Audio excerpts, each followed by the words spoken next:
여러분 안녕하십니까, 진성호입니다.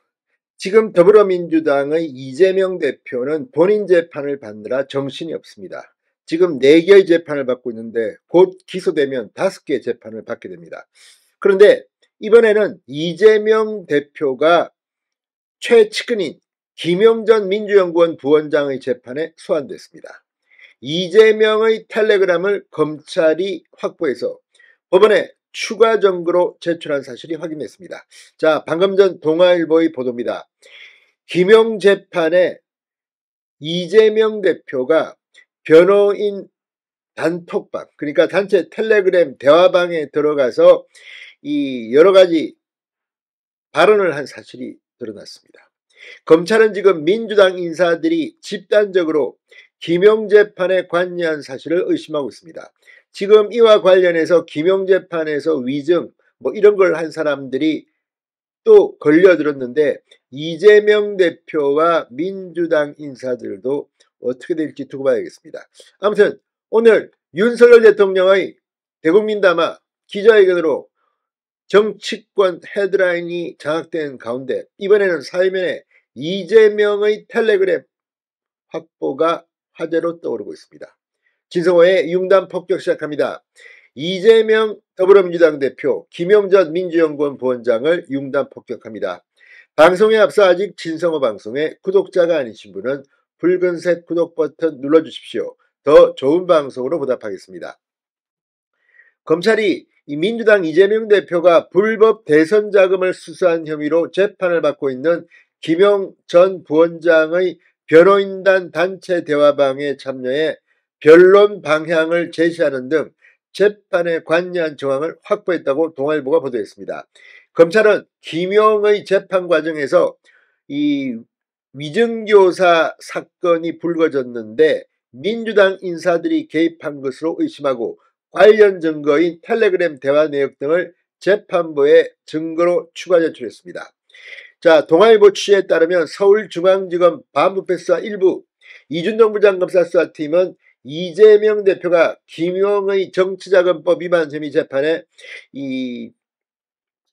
지난해 4월 변호사 김용이라는 제목의 텔레그램 대화방에 들어간 내용 등을 확보했습니다.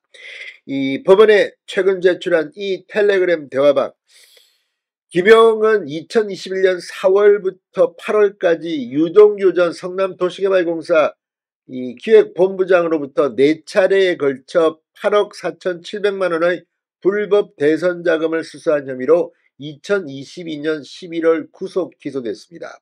이재명 대표는 지난해 3월 김용의 1심 재판이 본격적으로 시작된 직후부터 김용의 변호인들이 들어가 있는 텔레그램 대화방에서 대화를 나눴습니다.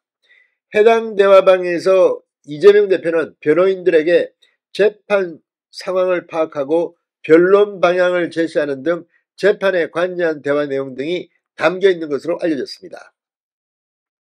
자, 이재명 대표는 지난해 4월 11일 텔레그램 대화방에 들어가 유동규의 텔레그램, 페이스타임, 통화 기록을 검찰이 확보, 돈을 주려면 이 김용전 부원장과 유동규 간의 통화 기록이 당연히 있어야 하는데 확인해 볼 수 있을까요? 라고 질의를 합니다. 이에 대해 이 대화방에 참여하고 있던 김모 변호사가 검찰이 일부러 통화 기록을 제출하지 않고 있다고 답한 것으로 전해졌습니다. 그러자 이재명 대표는 검찰이 확보했을 만한 개연성만 소명해도 좋겠다고 말하는 등 변론 전략을 제시했다고 합니다.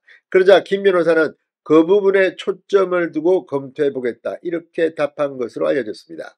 같은 달 14일 이재명 대표는 이동규와 김용이 만났던 시기, 차종과 거리 상황은 특정된다고 묻기도 했습니다.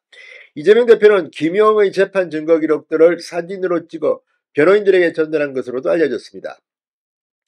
해당 변호인단 대화방에는 이재명 대표가 직접 참여를 요청한 것으로 전해졌고, 지난해 4월 10일 대화방이 개설된 이후 이모 변호사가 이재명 대표로부터 연락이 왔고 이 본인 사건이기도 하고 본인이 변호사이기도 해서 김용 부원장 변호사들 대화방에 참여하고 싶다고 했다, 이렇게 말한 이후 이재명 대표가 초대됐다고 동아일보는 보도했습니다. 이재명 대표는 김용 변호인들이 모인 또 다른 텔레그램 대화방에도 참여한 것으로 알려졌는데 골드드래곤이라는 이름의 텔레그램 대화방에서 이재명 대표는 2022년 11월 김영의 접견을 앞둔 임모 변호사에게 힘내라고 전해주세요. 이런 글을 남겼다고 합니다. 접견을 다녀온 임 변호사는 접견하고 나왔다. 대표님도 변호사방에 오셔서 변호사로 협력하시기로 하셨다고 했다. 이렇게 밝히기도 했습니다. 자, 아무튼 지금 이재명의 텔레그램을 확보했다는 검찰 추가로 법원에 제출하면서 지금 김영 재판이 또 다른 국면을 맞을 것으로 보입니다. 검찰은 이재명 대표가 김영 변호인들과 재판 상황을 공유하고 대응한 것을 두고 민주당이 재판 과정에 조직적으로 대응한 것은 아닌지 의심하고 있습니다. 검찰은 특히 이재명 대표가 재판 증거 기록을 사진으로 찍어 보내주는 등 적극적으로 본인 의견을 개진한 것으로 보고 관련 대화 내역을 추가 증거로 제출했습니다. 당시 대화방에 참여한 한 변호사는 이 대표는 변호사로서 대화방에서 재판 상황에 대해 이야기를 나눈 것일 뿐이라고 입장을 밝혔습니다. 지난해 5월 김영의 재판 과정에서 이 경기도 시장상권 진흥원장 출신인 이모 씨가 유동규가 돈을 줬다는 시간에 내가 김영을 만나고 있었다고 증언해 위증 논란이 불거졌고, 검찰은 올 2월 이시를 위증 혐의로 이재명 대표의 대선 캠프 출신 관계자 박모 씨, 서모 씨를 위증교사 혐의로 기소한 바 있습니다. 김영 측은 위증교사는 없었다고 주장하고 있습니다. 자, 아무튼 지금 위증교사의 이 텔레그램 변호인 이 대화방에 이재명 대표가 직접 들어가서 변론 방향을 제시하는 듯 이런 발언들이 밝혀짐에 따라 앞으로 이재명 대표 본인 재판뿐 아니라 관련자 재판, 특히 이재명 본인 입으로 측근이라고 말한 정진상, 김영 두 사람 중 김영의 재판에 이재명의 텔레그램이 소환됐습니다. 갈수록 가관입니다. 진성호의 융단 폭격이었습니다. 여러분 감사합니다.